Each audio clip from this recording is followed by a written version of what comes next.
রাজ্যে ফের বন্দুক হাতে তৃণমূল নেতার ছবি ভাইরাল সোশ্যাল মিডিয়ায়। এবার বন্দুক হাতে দেখা গেল ভাটপাড়ার তৃণমূল ছাত্র পরিষদের নেতা শুভাশিস চক্রবর্তীকে।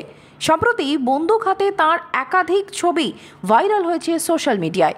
ছবিতে তৃণমূল ছাত্র পরিষদের নেতা তৃণাঙ্কুর ভট্টাচার্যের সঙ্গেও দেখা গিয়েছিল তাঁকে। সম্প্রতি সোশ্যাল মিডিয়ায় বন্দুক হাতে ভাটপাড়া পুরসভার 22 নম্বর ওয়ার্ডের বাসিন্দা শুভাশিস চক্রবর্তীর এই সমস্ত ভাইরাল ছবিকে কেন্দ্র করে শুরু হয়েছে রাজনৈতিক বিতর্ক।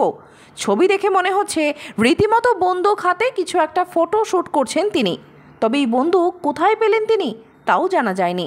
গোটা বিষয়টি নিয়ে ভাটপাড়া পুরসভার ভাইস চেয়ারম্যান দেবজ্যোতি ঘোষ জানাচ্ছেন, তো ছাত্র পরিষদের কোনো পদে নেই, তো ক্রিমিনালের মতন প্রশাসন দেখবে। ও যদি ছাত্র পরিষদের কোনো পোর্টফোলিও হোল্ডার হতো তাহলে অবশ্যই আমি কোনো মন্তব্য করতাম।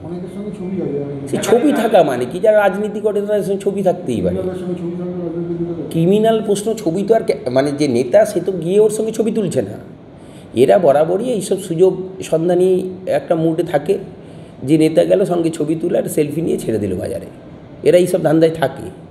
নেতার কিচ্ছু করণীয় নেই। নেতা মানুষের মধ্যে মিশতে চায়, মিশতে হয়, 24 ঘন্টা থাকতে হয়। ক্রিমিনাল যে বলছে, যখন আপনি আজকে দেখলেন তার হাতে কোনো পিস্তল আছে, কালকে তো ছিল না, কালকে পর্যন্ত এই ছবি ছিল না। তো এ তো ছবি তোলার পর সে হাতে নিয়ে এই সেলফি দিচ্ছে। প্রশ্নটা আমি বলছি, সে ক্রিমিনালের মতন ট্রিটমেন্ট অবশ্যই পাবে প্রশাসনের কাছ থেকে, এবং প্রশাসন যথেষ্ট কঠোর পদক্ষেপ নেবে আমার স্থির বিশ্বাস। বাট যেহেতু ছেলেটি কোনো ছাত্র পরিষদের কোনো পোর্টফোলিও হোল্ডার নয়, সেহেতু আমরা কেন এর দায়িত্ব নিতে যাব? সে যদি সমাজবিরোধী হয়, সমাজবিরোধীর মতন থাকবে, প্রশাসন ব্যবস্থা নেবে। আগে গারুলিয়ার তৃণমূল ছাত্র পরিষদের সহ সভাপতি ছিলেন শুভাশিস। ওই ছাত্রনেতার নামে আগেও একাধিক অসামাজিক কাজে যুক্ত থাকার অভিযোগ ওঠে। একবার গ্রেফতারও করা হয়েছিল তাকে। বিষয়টি জানাজানি হতেই বাড়িতে তালা ঝুলিয়ে পালিয়ে গিয়েছেন শুভাশিস। এলাকায় শুভাশিস তৃণমূল করেন না, এমনটাই দাবি করেন গারুলিয়া 1 নম্বর ওয়ার্ডের কাউন্সিলর তাপস বিশ্বাস। সংবাদ মাধ্যমের মুখোমুখি হয়ে তিনি জানান, আমার অ্যাকচুয়ালি এর সম্বন্ধে কোনো ধারণা নেই, আমি জানিও না বিষয়টা, আপনাদের কাছ থেকে আমি শুনলাম। তৃণমূল ছাত্র পরিষদ করে বলে অভিযোগ।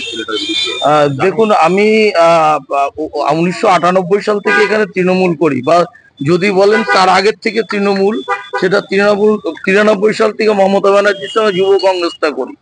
সুতরাং এখানে ছাত্র পরিষদ জানি না বাইরে কোথাও করে কিনা, কিন্তু আমি এই অঞ্চলে 2 বছর 2.5 বছর হয়ে গেল কাউন্সিলর।